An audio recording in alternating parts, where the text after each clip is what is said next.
যদি আল্লাহর ওলি হতে চান, আপনার জীবনের প্রথম চরিত্র হবে ক্ষমা।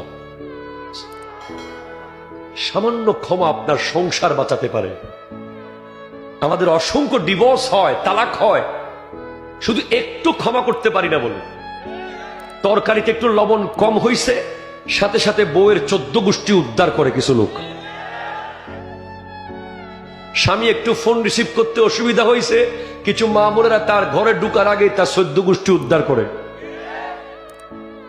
এভাবে আপনি প্রতিটা জায়গায় আপনার অধস্তন কর্মকর্তা, আপনার ড্রাইভার, আপনার দারোয়ান, ক্ষমা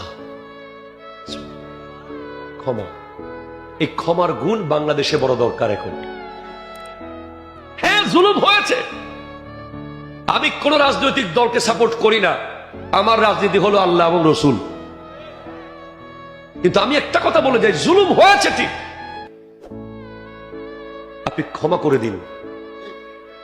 এর চেয়ে বড় শাস্তি আর নাই। জালেমের বিচার করবে কে? আর যদি বলেন কে কে কে? ক্ষমার চরিত্র শাহজালাল ইয়ামানির চরিত্র, ক্ষমার চরিত্র খাজা মাইনুদ্দিন চিশতির চরিত্র, ক্ষমার চরিত্র আব্দুল কাদের জিলানী রাদিয়াল্লাহু তাআলার চরিত্র। পৃথিবীতে দুই ধরনের মানুষ আছে, একদল ক্ষমা করেছে আর একদল প্রতিশোধ নিয়েছে। যেই দল প্রতিশোধ নিয়েছে, আপনি সেই দলে ফেরাউনকে পাবেন, ঠিক কিনা বলেন? নমরুদকে পাবেন, হামানকে পাবেন, ইয়াজিদকে পাবেন, হিটলারকে পাবেন।